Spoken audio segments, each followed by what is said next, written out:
going here. So I'm going to start recording, and then I'm going to go live. So it'll just take a couple of seconds, hopefully.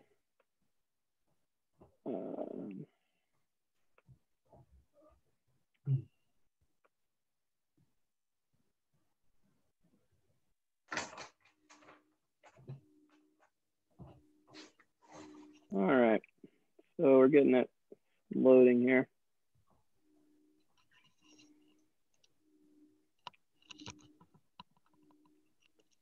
So yeah, so you guys can just treat it like on your end, it'll just be a normal, you don't have to do anything different. It'll just be like a normal team chat, and I'll manage the Facebook side of things.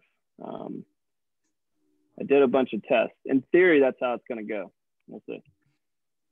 All right.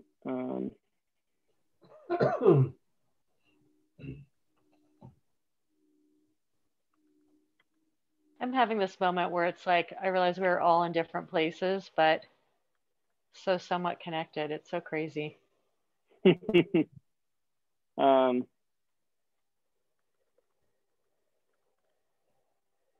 told my mom I was going to buy her a hug simulator. She didn't like that. A what simulator? A hug. A what? I keep missing it. A hug simulator. Maybe she can buy a robot. He will not Zoom me no matter what I do. Oh. She hates Zoom. All right, team. I think we're good. I'm going to press, I'm going to go live here and we're going to kick it off. Should be, I'd say it's buffering and doing something. I see it is now streaming live on Facebook. Cool. I was wondering how that's gonna.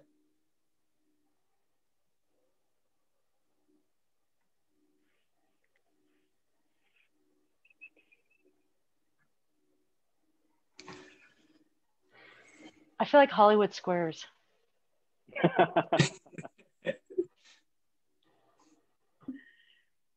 All right. Cool. We're off and running. All right. Thanks everybody. Sorry, we're just a few minutes behind, but it's all good.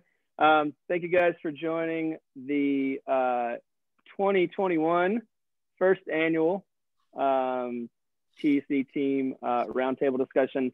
We're going to be talking about defining expectations during a transition season. The reason that this is our topic is because a lot of times what we see as a team is that athletes get kind of stuck in a little bit of purgatory during this time of year. They have a tendency to get lost or sidetracked in between kind of the end of one season, peak levels of fitness, thinking about how they're going to define their expectations and set their goals for the coming year.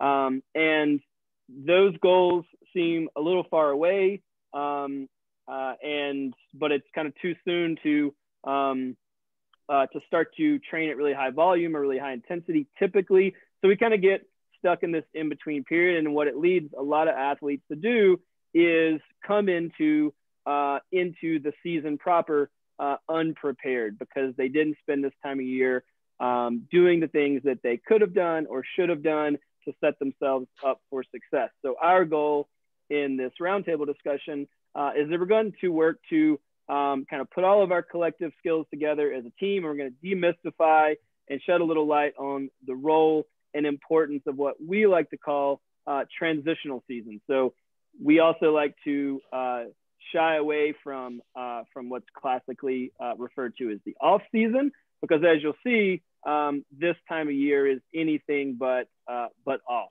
Now it's reduced load, reduced intensity. We're not looking for the same things that we're looking for during the peak time of year and kind of our peak levels of training, but we are not taking it off because this is really going to lay the groundwork for any success that we have during the season, and then ultimately for seasons to come. So we're going to refer to it as the transitional period. And we see it as a time that's really arguably probably the most important in terms of foundational success that any athlete has, again, in seasons to come. So we'll jump right in. The way it's going to work is I'm going to moderate. We're going to field questions, or I'm going to field questions to our coaches and our team dietitian. And we're going to they're going to weigh in, and then we're going to weigh in collectively. We'll also be fielding questions and comments from you guys that are tuning in live. So definitely put any questions that you have in the feed on the live stream, and we'll get to those at the end of the roundtable. So might be good to start with a little introduction for those of you who don't know all of us. I'm Taylor. I'm the founder at TEC. And Joe, why don't you introduce yourself? Hey, everybody. Glad to be here. This is Joe Hamilton. I am a coach with Thomas Endurance Coaching. Cool. Alana, go next. Hi there. I'm Alana, and one of the TEC coaches, and I generally work with multi-sport athletes, runners, Nordic skiers, mountaineers, soccer players, strength training. Alana's our like, if you don't fit in a very clear basket, Alana's your coach, which is awesome. Carson, you want to introduce yourself? Yeah, my name is Carson. I'm a coach at Thomas Endurance Coaching. Been a member of the team for maybe around 2.5, 3 years, and I typically specialize with athletes wanting to do ultra distance events, whether that is running across country, a continent, or possibly just a really long single day event. Yeah, last but not least, Christine. Hi, I'm Christine Zimmerman, and I'm a registered dietitian and certified diabetes educator. I'm also have a certification in intuitive eating, and I'm newest to the team. I see all different types of athletes, and yeah. Great, yeah. It's worth mentioning we got, so Joe specializes in more classic cycling disciplines, road, mountain, gravel, everything from crit racing to ultra distance gravel events, multi-day stage race mountain bike events. We missed that, so I'll add that in. And strength training. Joe, strength training. Oh yeah, and Joe, yeah, and then Joe, Alana, and Carson are wizard strength and conditioning coaches as well. So thanks for filling in for me, Taylor. Thanks, well, that was a discrepancy on my part. I should have done a better job of leading you guys in. So first question is going to be Joe's, and it's going to be it's really straightforward. It is probably the most common question, or most frequent question that we get asked by athletes during these transitional periods.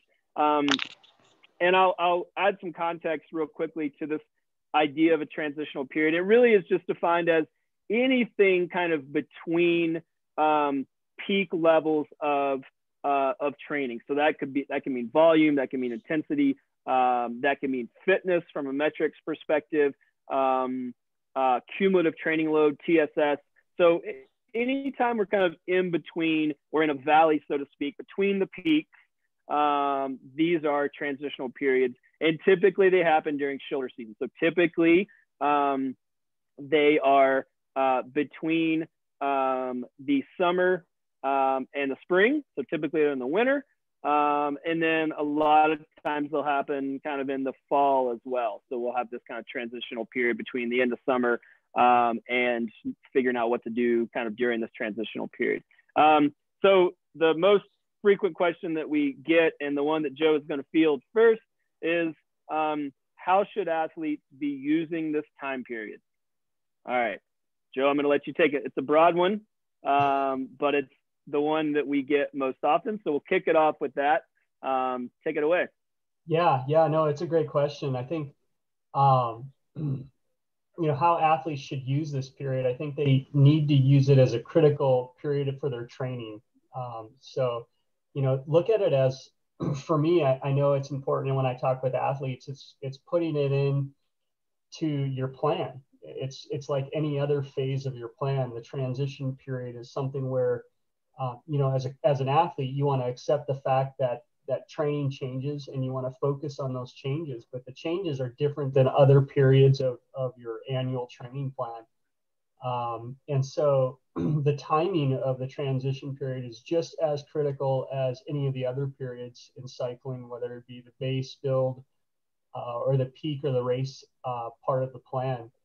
And I think it's really important that you should plan and organize this period of time called the transition period. You want to plan for volume and intensity.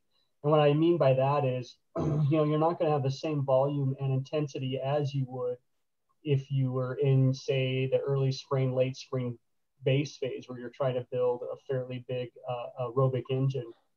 And then also, I think it's important during this transition time is that it really gives everybody some mental clarity and a mental break, and really try to identify something that gets you motivated and excited. So the transition period is a good time to think about other things you can do. Like for me, personally, I love the transition period because it's fall fly fishing season where I live. And I get to take out the fly rod, and I get to put away the bikes, and I'll still ride when I want to, but it's not like a routine or it's not a regimen. It's more of some space for me in my planning year to actually get away from the routine or the bike a little bit. And then I think one thing that's really super important about the transition period is don't let it last too long. I think that's where a lot of athletes can have, make a mistake in their annual plan. They go too long. The transition period ends up coming, it's really strange because, usually our season typically ends for most, particularly in the Northern Hemisphere. It ends for us in around October, maybe late September, sometimes early September. And it's very easy. And I've fallen into that hole where my transition period has ended up as September, October, November, December, and I don't touch anything until January. And then I'm struggling to build my fitness back up January and February. And then by March, I'm not where I want to be. And so it's really important to plan when are you gonna put that transition period and how long are you going to do it. And I think with the transition period, when I work with my athletes, it's a really good time to start talking about a springboard for our next season. What are our next goals? And one thing that's super important as I've been in the sport for a while is the transition season. Really, the way you play that transition season out in your annual year, or in your year, I should say, really is going to determine the longevity of your sport. And so when you start dialing in your transition periods and you're doing it in the right way, you'll just start to automatically know year after year, what works best for you in terms of a transition. You'll start to get a feel for when it's too long and it's too short, and how it impacts the rest of your training for the remaining of the year. Yeah, I think that's a great point about the idea of, planning for it and understanding kind of how it integrates into your overall goals and expectations for the season. And I think that's where, and I'm sure you see this as well, that's where a lot of people get into trouble when they fall into this kind of traditional like off-season mode, right? Where they're like, well, November, December, and again, Northern Hemisphere typically, but December, and then that quickly you're in January, and before you know it, you don't have enough runway to get to where you want to go from a fitness perspective, from a preparation, from a specificity perspective. You don't have enough runway to get there responsibly, to get there safely. What do you think? What are tools that you've seen effective in terms of just kind of thinking about what athletes, how should athletes define what they hope to get out of that season, right? So it becomes this really nebulous time period for a lot of folks. So in terms of expectation setting, what are some of the tools you've seen work to help athletes define what they can glean from this time period and how they can quantify it as successful or not, or time well spent or not? Yeah, for sure. I think what's really important during this time is there's a couple different tools you can use. I think one is, just like any period in your training plan, set some goals, and determine what your goals are versus what your expectations are. And when I talk about goals, I'm talking about like, what are your intrinsic goals? In the midst of a transition season, you're not in the middle of racing. You're not so structured in on your training so much per se, but now is a time to really start to ask yourself, what is it that you're doing during the transition period and what motivates you? So I think, setting goals is one tool. I think a second tool is really understanding and making sure what your expectations are during that time frame. What are realistic expectations for yourself? For me, I also label transition time as thinking time. It lets me look at my previous season, think about what went well, what didn't go well, what things were out of my control, what things were in my control, what kind of things were I able to do in terms of refining my process. And then, I think it's really important to, in the transition season, and where I think us as coaches help athletes is really identifying what do you expect from yourself during this time. What are those things that you expect from yourself? Is it where, you still want to stay fit. It's important to remain fit. How do you plan on doing that? And it's not being fit on the bike anymore. So it's transitioning out and thinking new ways of how you can be fit while still having fun. I think another good opportunity for us in the Northern Hemisphere, particularly in the fall, is backpacking. That's an awesome sport. I love it. I take full advantage of that in the fall. It's just something your body's doesn't, you can be a cyclist all year long. You can do marathon races, and then you put your backpack on in September and you're like, oh my gosh, my hips are so sore. My legs are so sore. This hurts, So another tool that I think is really important, and I think, that is important for athletes in general, is really to kind of take a look at,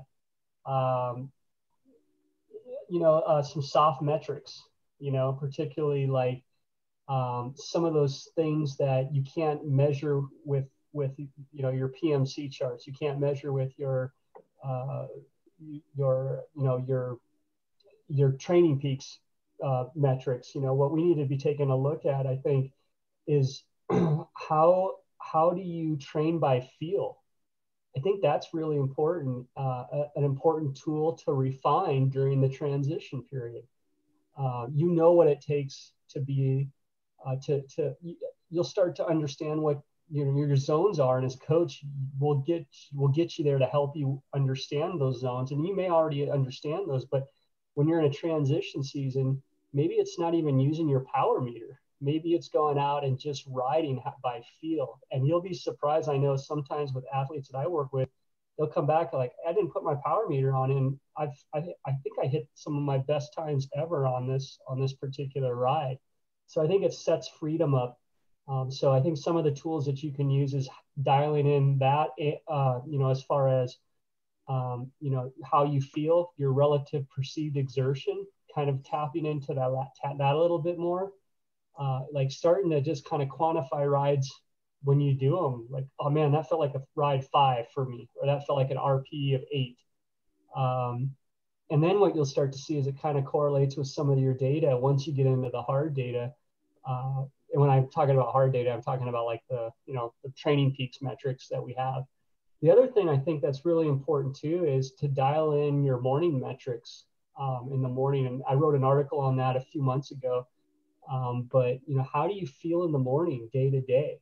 What I really like lately is since our partnership with Whoop, it's been great to spend time playing around with that, because the last thing you want to do during a season of training and racing is playing around with whoop scores and stuff like that. I mean, as a coach, that's something we geek out on, but as an athlete, you just want to ride, you know. And so but there's an opportunity there to learn something new about another metric, and how does whoop compare to your relative perceived exertion. I like the whoop because it's not a real hard metric, but it's a general metric, and it really helps to start to correlate how you feel day to day with your strain scores, you know, those kinds of things. So I think that's important to, and then, like, you know, during some other tools is just take your focus. One of the things some of my athletes do, and I encourage them to do during the fall, is most of them miss like the Tour de France because it's right in July. And so, like, catch up on your recordings on the Tour de France. And most of them are like, oh man, I didn't realize, is there something you can, are those recorded? I'm like, yeah, try this channel out, you know, and you'll be able to watch the stages. And usually they'll like subscribe to the channel, and then we can start talking about tour metrics. And it's like, man, can you see that guy pulled 325 watts on that hill, blah, blah, blah, you know, stuff like that. So it's fun to kind of do that kind of stuff in the transition period. Yeah. Well, I think you're spot on with the, you know, and I've definitely seen that too. I think leaning into understanding your body and kind of thinking about some of these skill sets that we don't have the luxury necessarily of spending a lot of time on, when we're really focused on kind of squeezing every ounce of, you know, fitness or, you know, power or whatever it is kind of out of our bodies, so to speak. That becomes a very singular focus. And you kind of have to put a lot of these things, you know, either just by, you know, because necessity, or maybe they're, you know, you feel tired by design. So we know that, so we might want to whitewash some of those things anyway. So, yeah, I think, I mean, that's, again, back to your point of like soft metrics. I think this transitional period is a really good time to hone some of those more, some of those skill sets that aren't quite as black and white, aren't quite as, you know, derivatives of our power meter or our, you know, GPS watch. And then, you know, of course, the metrics that we look at on, you know, what I call kind of our, you know, our primary metrics in the PMC, you know, your CTL, ATL, TSB, intensity factors, and these types of things. So yeah, that's great, Joe. Anybody else? One other thing, Ted, I'd like to add, one thing that I do that's really, really good to do, I think, in the transition period, is to look back at your calendar, not necessarily the metrics, but look at your scheduling and look at your racing, and you'll start to see patterns in your daily life or your seasonal life that kind of occur the same. Like, okay, for example, I know my wife constantly plans a backpack trip right around this time frame. It's been like that for years, and now you can start to plan around those things for your following year. So I think going across and back at your calendars and looking at some of those days and those weeks will really help you set forward your next season, so that you don't make any of the same mistakes that you may have made this season, like missing a family member's game or whatever it may be, you know. Right. Yeah, absolutely. Dialing in your schedule for sure, and making sure to use this time to try to strike a balance before you dive into some of your heavier volume, or, you know, your more kind of quantity based or frequency based training. Yeah, that's a great point. Yeah. Anybody else? You guys have anything else to add or weigh in on before we move to our next question? All right, rock and roll. Joe crushed it, knocked it out of the park. All right, next question is for Christine. And so this is another one people find, you know, classically this time of year, the nutrition side of things can be seen as a stumbling block. People feel all kinds of emotions wrapped into or around or in conjunction with their decisions around diet and exercise and holiday eating and all these types of things. And there's all this marketing that goes along with it. And so many people end up feeling not so great about themselves, or they make decisions that they're not comfortable with. And that's why we have Christine, who takes an approach that is more in the intuitive eating zone, and is a weight inclusive approach where we talk about really addressing things from the point of or perspective of people's relationships with food, and why they make the decisions they make, and why they do or don't, or why they are or are not comfortable with them before we move to a prescriptive approach, which would be, eat this, not that. So our relationship with food and how we think about food in terms of performance is really critical. And so that's Christine's expertise. And so the question is, how should athletes approach nutrition early in the season? So meaning, kind of early winter into the spring. Christine, what do you think? Thank you. Yes. Approaching this nutrition this time of the year, it's very tricky. And I encourage people to kind of look at the flip side of intention. We are so intention focused, goal focused, which is really important. I highly recommend that. But I also want to introduce the second side, our second self, which is our non-conscious self, and what that's about. Because we spend so much time making goals and being very cognitive and thinking that we forget about 43% of our behavior is unnoticed. And this is usually where people get into trouble. So we can have, we have behaviors that help us, and we have behaviors that sabotage us. And sometimes in the nutrition area, I find that people, they set goals and they last for a little bit, but they're not habits that can be sustained. And it's usually because there's other non-conscious habits that are undoing what they want to have done. So part of the work I do with people this time of year is really trying to look at the parts of themselves that are not that obvious, the parts that we don't always see, right? For example, we sometimes have eating places that are cute, that cue us into eating that we have no idea. In fact, food industry creates serving sizes and combo meals, and the grocery stores, put foods in places that make it easy for us to get to. And so really spending time this time of year to address that second self, I call it, that has repetitive behaviors, usually in 5 places: our home, our workplace, schools, grocery stores, and like restaurants. Not right now, but maybe soon, that we tend to do the same thing. For example, I was keeping snacks in the car for the kids, but eating all the snacks myself. I don't need snacks every time I get in the car. But really trying to look at patterns and behaviors that are undoing ourselves, and creating friction in the places that we need to do less, and maybe reducing friction in places we need to do more. So for example, if I don't want a snack in my car, every time I get in my car, I'm going to take the snacks out of the car, because snacks aren't there. I don't eat them. But we have cues. It's not just people that smoke cigarettes that tend to smoke in the same place. We tend to eat or drink now in our culture everywhere, doing anything. And we're not even aware of it. So that's some of the work I think that can be super powerful this time of year, and conversations to have about that. Yeah, that friction piece is great.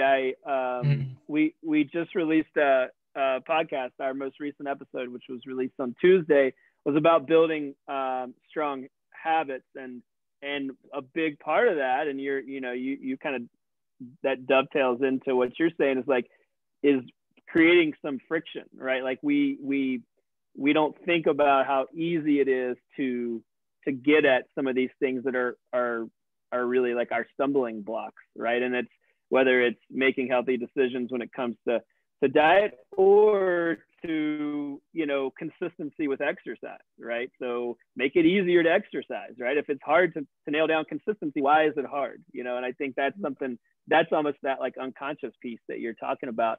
So let's, if an athlete, you know, I think so many folks are,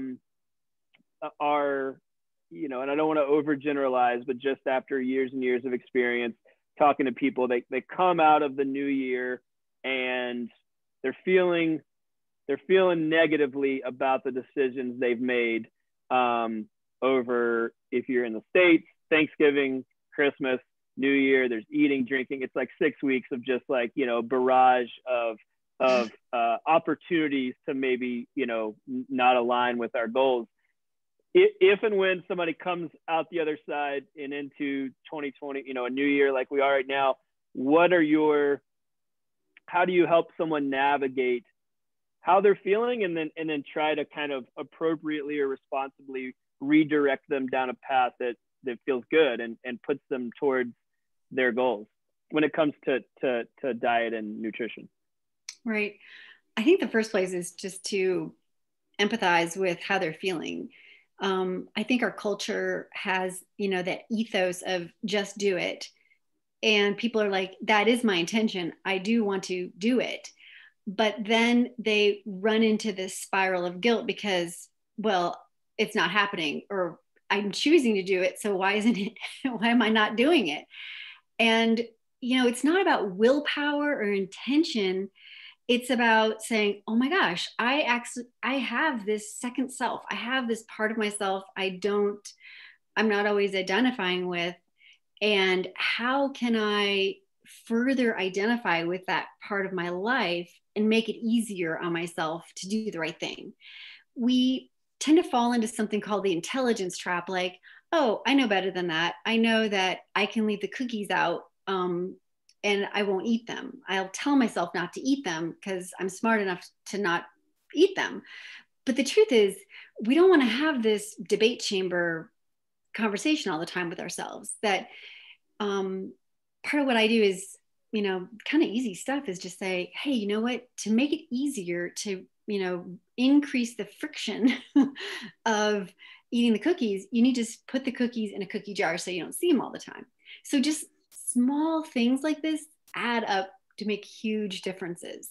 And it's actually like going through our houses and redesigning routines, which is what the coaches help people do, that set people up for success.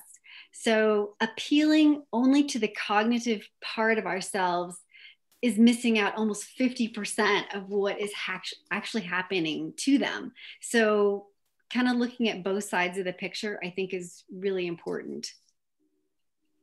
Yeah, that's awesome. I think you bring up and again, just because this is fresh in my mind, because we just did this or just released this podcast episode, but this idea that you can like out willpower these decisions, right? That like we always think that willpower and self-control are the things that drive the habit, and we know from brain chemistry that's not the case really at all. They don't have much to do with these things that we think are so intrinsically like linked, as like you said, like, oh, I'll put the cookies here, but I have enough willpower to override that, and truthfully that just doesn't really play out, and then why would you put yourself through that anyway? Right? Like so yeah, I think that's awesome. I love, and and again, like I think to your point, like just thinking about ways to set yourself up for success, because we also know from the brain chemistry side of things that like beating yourself up doesn't lead to success, right? Like pity and self-loathing don't make you more effective. They don't make you,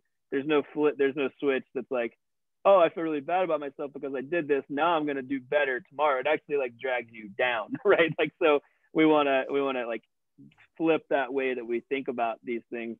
That's awesome. I'm sure there's lots of people sitting watching and they're like, yep, that's exactly how I feel. I need to like change my how I'm thinking about things. You guys have anything else to add? Your experience with athletes and kind of nutrition navigation during the early parts of the season and these transitional periods? Taylor, I'd like to add one thing. It makes me think, I just had a client the other day who used to keep ice cream in her house all the time. And now she doesn't keep ice cream in her house. But her husband's like, what the hell? Why aren't you keeping ice cream in the house anymore? So sometimes those influences, the family influences can affect kind of like what you're doing, what you're trying to achieve, you know, from a standpoint on unconsciously, you're trying to get rid of those cues, right? But those cues are hard sometimes to get rid of when the family isn't wanting to get rid of them. So that becomes almost like another cue kind of a thing. I guess I don't know what. Yeah, no, for sure. Yeah, I mean, I've, you know, I think it just, and that's a great point. Like the relationship piece, so often not in relationship with like a partner, a spouse, or a housemate or whatever, but also just like the people kind of in your corner, coaches and physical therapists and dietitians, and that kind of gets removed a lot of times. And you have to have kind of everybody moving in the right direction towards your goals, or it's going to be really hard to you know, it's going to be really hard to reach them. It's going to be easier to get derailed. And, you know, specifically with like forming habits and diet and nutrition, like you really need that kind of symbiosis in your home life, right? You need everybody to be on the same page. If you're trying to get up for an early morning workout and somebody in your house isn't on board with that, and they're keeping you in bed or they're keeping you up late, or, right? Like you all got to be moving in the same direction to get that habitual action that we're trying to all, you know, get to, right? Where it's not an uphill battle to make healthy decisions or make the decisions that are in line or commensurate with our goals when it comes to diet and the nutrition side of things, or exercise, or, you know, any of these things. Like, yeah, that kind of team or relationship dynamic gets pulled out a lot, or we're like, you know, again, it's willpower. We're like, oh, it doesn't matter what everybody else is doing around me. I can just kind of willpower myself into making it happen. And it gets, as we see, right, most people aren't able to stick to their habits. They're not able to reach their goals. If we look overwhelmingly at, you know, from a population perspective, people aren't satisfied with how, you know, whether or not they've met their goals. They don't, you know, and now's the time for like resolutions and all this. So yeah, that's a great point. The relationship piece, everybody's got to be on the same page, or at least in some sort of understanding where, to your point or to your example, Joe, like the husband's, you know, then go out for ice cream, right? Like once a month or something, right? Like, okay, here, we'll figure out, you want ice cream. I hear you. Ice cream's delicious. I like it too, but I don't want it inside. Well, you know, or in the house, let's figure out, you know, once a week, once a month, whatever seems appropriate and healthy. And people, that takes time. And then, like, to Christine's point, that's that real, like, you have to lean into thinking about things in ways that aren't quite as straightforward as we might have thought they were going to be, and address some of the like sides of our consciousness that are really keeping us from achieving the things we want to achieve. And a lot of times that just takes conversations that, you know, we weren't necessarily aware of, or, you know, that maybe aren't super comfortable, right? Like you don't want to tell, you know, that woman doesn't want to tell her wife that, you know, hey, I'm sorry, you know, I'm gonna let you down here. Like, no more ice cream for the rest of your life. And ice cream's delicious too. Like, my recommendation was, this was, and Christine, let me know if I'm wrong here, but my recommendation was to go ahead and keep ice cream in the house. But I think your husband's starting to realize that some things are changing with you, which is good. So you're setting a good example. That's awesome. But at the same time, maybe just have ice cream, like you said, Taylor, once a week.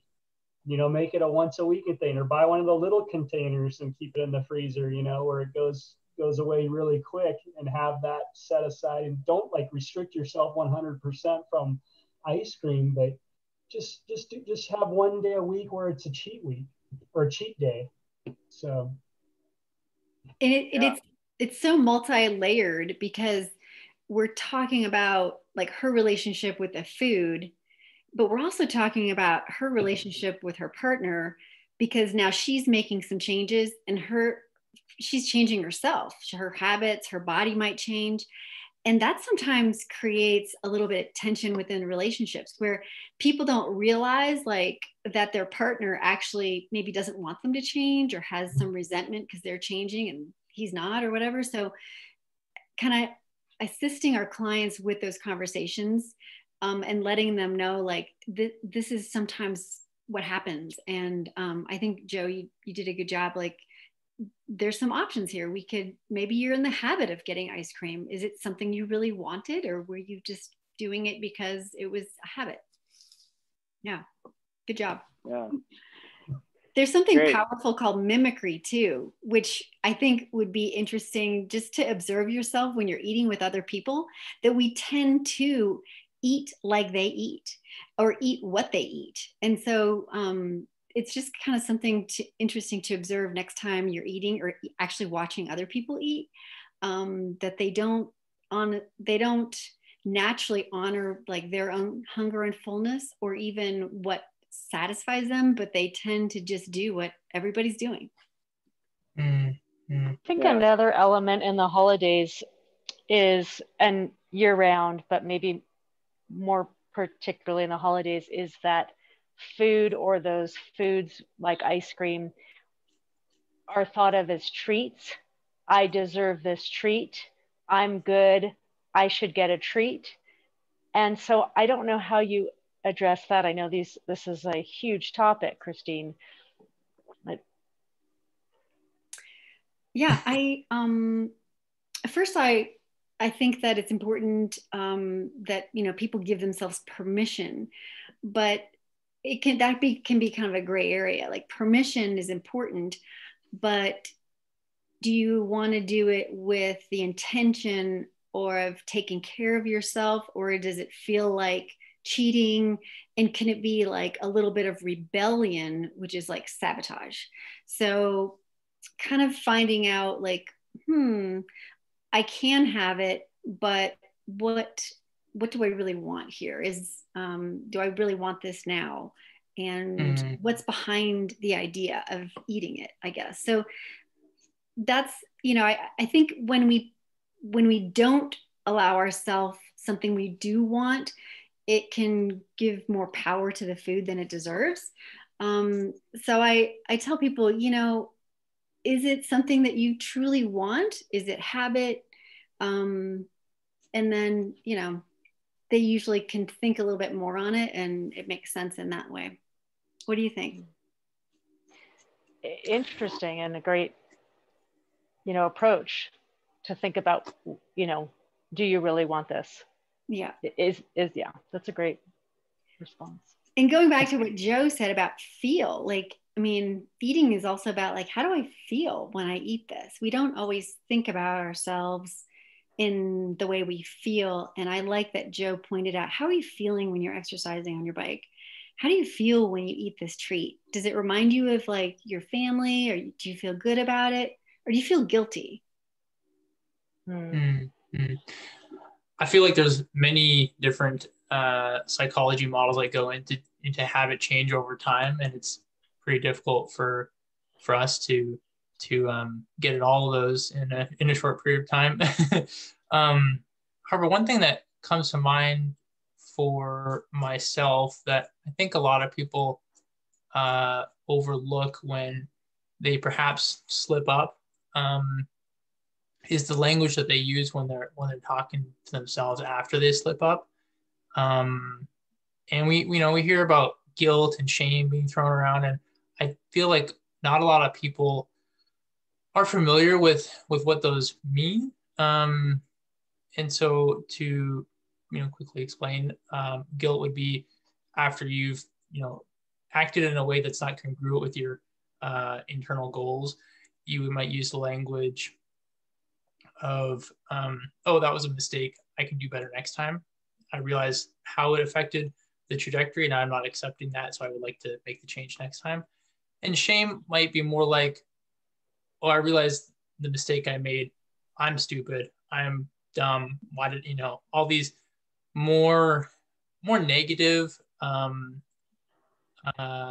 words that are less supportive to our long-term goals. Yeah, I just wanted to add that because I feel like that's an important distinction. And when we can learn to use language differently, maybe we can observe, oh, is this a guilt language or is this shame language? We can begin to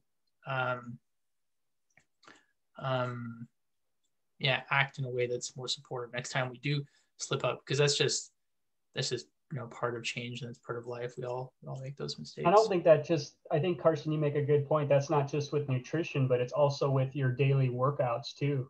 What's that self-talk and that language that you're having, and how do you reframe it so that it drives you towards more motivation or positivity rather than a negative spiral? Yeah, that's an awesome point, Carson. I appreciate you bringing that up, because I mean, we talk about that a lot, with the information that we put out through TEC, and it's just like that, the language that's important, and and the podcast and the blog, and it matters, right? It matters how we talk to ourselves, how we as coaches talk to athletes, from the start to our, hopefully very long relationship with those individuals. Like, the language we use really dictates the potential success for that athlete. And then more importantly, the way they feel about those successes, which I think is the real caveat, right? We talk about success or failure. Well, does it feel good when you're successful, right? And so many people don't allow themselves to quantify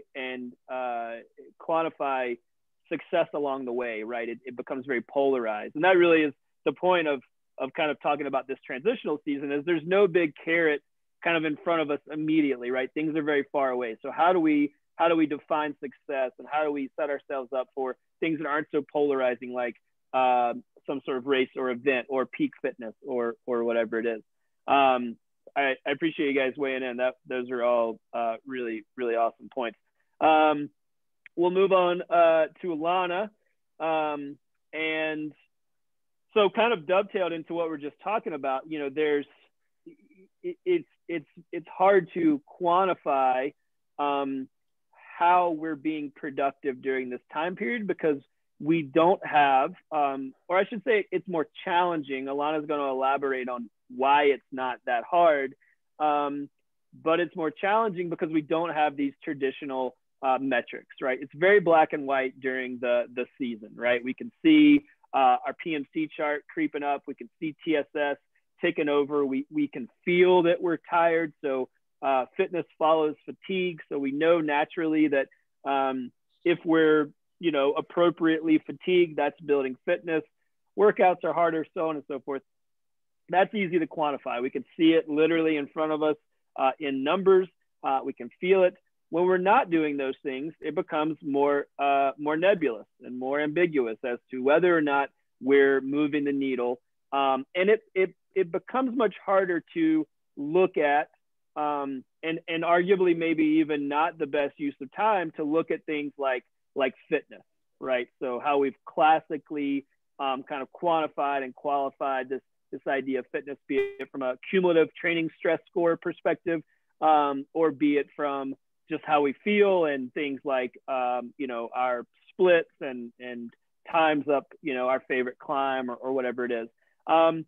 Because now's not the time to reach peak fitness, right? Because we have a whole year in front of us. So we need to pace ourselves, but it doesn't mean, I think, Joe, you mentioned this earlier, it doesn't mean that we want to feel fit, and we want to continue to remain fit, but it should be through a different lens.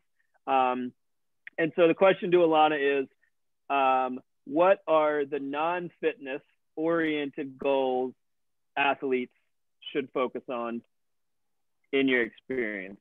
Go, Alana. Okay.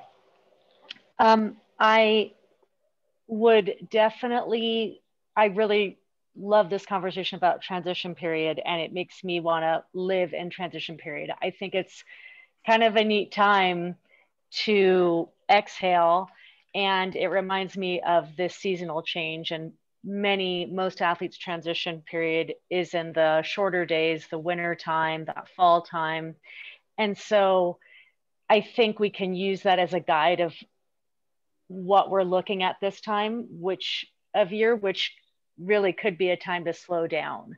So the first thing on what I think of when I think of goals for this time of year, or things that we can focus on, are things that we may not have time for in those other parts of the year. When we're training, our volume is high, we're really focused on our sport and our goals and racing and our fitness, a lot of things go by the wayside. And many of those things actually need to be part of our season, race season. So I believe that this transition period gives us time to focus on those. We have a little more time available to us. So things like recovery, because ultimately we can train as hard as we want, but if we do not recover, we're never going to get fitter. We're never going to get faster. So to take this time to set goals like, I really want to work on my recovery practices. How is my sleep? How do I get better sleep? How is my nutrition? Am I injured? How can I rebuild and bring my body back to full health? Do I have any medical conditions that I need to address so that I'm going to be going into my season, my peak season, healthy and whole? How is my mobility? Can I establish a mobility routine? And all of these things that I bring up are things that can be a part of that race season, that peak season, different times of year, but we may not have the time to really think about them, incorporate them, learn how to incorporate them, put them into habit. Well, now we can find out what's the best time for me to do my mobility routine. Things like, I have a list, so I'll just go down the list and interrupt me anytime. Things like, I'm going to start taking notes.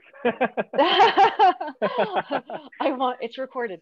I want, I noticed that I have a discrepancy in leg strength. And so I really want to bring my strength balance, equal strength for legs for this mode, biking, running. And so working that this time of year so that you can, again, go into the part of your season where you don't want to catch up with these things. You don't want to have that setback where you have to go back and work on an injury, or that you're not producing as much as you could produce with that balanced full body. This is also a great time of year to work on skills and technique. Many of the sports are super technical, and even the ones that don't appear that technical have a lot of technique to them and a lot of skill building. So examples are, quartering and descending on your bike, and swimming, just working your technique and not having to have these hard workouts. Taking your time a little bit more, I think, is the theme of this part of the year. And then Joe mentioned something that was wonderful, and I just wanted to repeat it in this context, which is training by feel, focusing on RPE, learning how to pace yourself better. These are all skills, goals, things that we can achieve this time of year that will end up going into and making that other time of our training year more successful. Also super important is, what's our balance of life? What have we given up in order to reach our goals for our sport, for our racing? And can we restore that balance? And then how can we bring that into that next part of our season, maintain some of that? Taking a look at what is our mood? What is our mood during different times of year, during training? What is our stress in life? Can we focus on some stress management now? Put into practice breathing, meditation practice, a yoga practice, just what brings us stress and how do we handle stress? How do we manage stress? And can we learn those tools that, again, we can spend time focusing on here, now, and then carry them with us for that other part of the year. So they're really foundational, I think, and this is a great time of year to put them into practice. Yeah, hallelujah. Yeah, no, I mean 100%. And again, like you nailed it. Where I think, and this ties in really the thing that kind of cued in my mind was like, oh, it really is it's a language issue, right? We have told ourselves that one thing is more important than the other thing, right? That doing our primary discipline holds more weight than all of the things that you just outlined, Alana. And that's just language. That's internal, right? It's not true, right? One leads to the other. I always describe it as you got to refill the tank, right? So you spent all year emptying the tank, and doing your primary discipline all the time doesn't refill your tank, right? So it's how do you feel when you move your body? Are you comfortable in your body? Stress management. And then to your point, is just this idea of space, right? I think we've all seen it manifest itself in two different ways during this time period. An athlete kind of gets stuck and they don't do anything or don't do very much at all of the things that matter, or they lean in too hard and they overprogram and don't leave space. And then they find themselves in, early March out of runway, right? They've reached a fitness ceiling, as we know, or as we should know as athletes. Fitness is not linear, right? You don't continue to train and continue to get more fit. There is a plateau, and that can lead to burnout, overtraining, injury. The list goes on and on, all the things we've heard about. But yeah, just this idea of space too is a goal, right? And I think you did a great, you touched on that, which I think is pivotal, in that the goal can be just to feel really good about your training approach in conjunction with your life approach, right? How is it molding together in these next few months where you're like, this is great, right? I feel really good. I'm like you, Alana, like I would love to, as I get older, I would like to live in transitional period. Like this is just everything. Work is, balance is great. I'm very happy. I feel fit, but I'm not too tired. It's amazing. But it's also the time, to your point, that I feel better in my body because I'm not beating myself up as much, right? I'm doing my mobility work. I'm working on all my deficiencies that I know I have during the season, but I'm doing too much else, right? I'm too tired. Yeah, that's a great point. In the interest of time, I'm going to move straight to Carson. And I'll just give a shout out to the audience. If you guys have any questions or want any of the other coaches to weigh in about this idea of kind of non-fitness oriented goals, please leave those in the comments, or you can send us a direct message on Facebook, reach us on Instagram, or directly from our website. So, but last but certainly not least is Carson. And we've touched on it, and Carson really kind of is going to bring us fully around because we've touched on how we define success and failure and what that really looks like if we can quantify it or qualify it during these transitional periods. And so, Carson, as a coach, what do you look for as markers for success during these time periods or this time period that we're in? Yeah, thanks, Taylor, for the opportunity. First of all, I'd like to just mention that I really enjoy my job as a coach, and really enjoy being a member of the Thompson Endurance coaching team. And it's really a dream job of mine. And something I'd like to mention that I appreciate the business of my athletes, the value, the amount of time that they invest in working with me on their goals. And I appreciate the opportunity to help them achieve their goals over long term. Yeah, so as a coach, there's hard metrics and soft metrics that I'll be looking for as athletes transition through different phases, whether they're coming from the winter into more base building phase, or if they're going from a base building phase to more race specificity. Couple examples of a more hard metric that I may look for in my athletes that are typically doing ultra distance events, maybe being able to ride for a very long period of time or at a specific intensity with a relatively low variability index. That's an important hard metric that I'm going to look at. A soft metric that is definitely still related to fitness would be how an athlete feels when they're following a certain nutrition protocol during a given ride. We can train our gut, but it can take time to build up to being able to ingest 60 grams of carbs per hour, and especially up to 90, which requires more attention. And so those are kind of a couple hard and soft metrics that I may look for in athletes when they're transitioning into more race specificity from base building. I think what's also important alongside looking at these soft and hard metrics are the conversations that revolve around them. They provide an opportunity to touch on goals, on expectations, on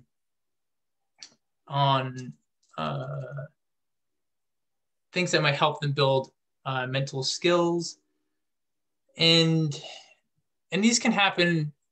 These types of conversations may happen in post-workout comments. They might happen in a monthly email where I'll send an athlete, what we're focusing on the next month. They may happen during the monthly phone call, or when an athlete reaches out through an email. And so these conversations that happen vary in frequency and in duration, but they're still important because they simply allow a more qualitative growth of the athlete that's facilitated by myself. Does that help? Does that answer the question? It does. No, it's great. I think you touched on, you kind of went down and touched on a really good point, which now is a really good time. I think, a marker for success is spending time strengthening the coach-athlete relationship, and you've outlined that, like communicating, more in depth. It's not even necessarily frequency, although that might be a part of it, but communicating in ways that are maybe more productive and maybe get at some of these more kind of, root or fundamental or foundational, issues or goals in relation to, are specific to the athlete. And that's just harder to do during the peak season. Again, there's just a lot of energy going towards a very singular goal, which is classic fitness, right? And that's fine. That's what that time is for. But when we have some space, like Alana said, and we have some clarity and stress is balanced, we can really, I think, a really productive use of time is to lean into and make sure we're strengthening the coach-athlete relationship. And I know that, all of us, are, talking to our athletes more about more of the things that maybe matter or some of the things that we didn't necessarily get a chance to uncover during, these non-transitional periods. And I think that's a massive marker of success. If you can come out the other side as a really strong team from a coach-athlete perspective and know that you're on the same page and know that you've addressed some of these things that are maybe more challenging, right? These conversations are maybe a little more difficult, but they're really valuable, right? And it's about defining, what are your expectations, right? Don't tell me what your race goal is. Tell me what your, what we can hope to expect as we move through this process.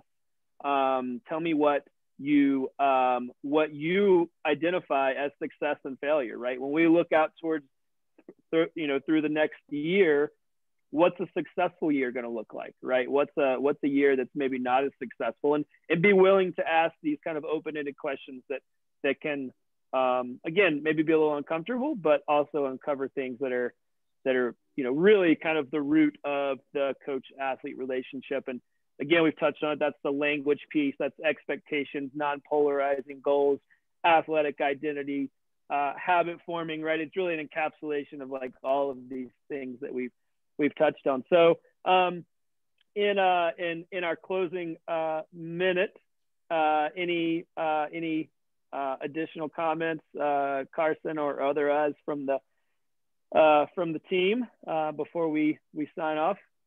Taylor, I'd just like to add one thing. I think this goes into like the transition period is a great time to develop things that'll help you as an overall athlete over time, rather than just focus on the execution of workouts. And that's just something over time I've learned with myself and my athletes is year after year after year during transition periods, if you're trying to execute workouts and not adding any variety or spice in life, it can either really hurt you or it can really help you. But for most of the part, you know, it's I think something to make noteworthy is just not doing anything is definitely not a solution during the transition period or off season. I think it's important to keep variety, you know, and keep that period open for trying new things. I'm always jealous of you and Alana because you guys are always trying new things that I haven't tried before, but I always piqued my interest during the transition season. Like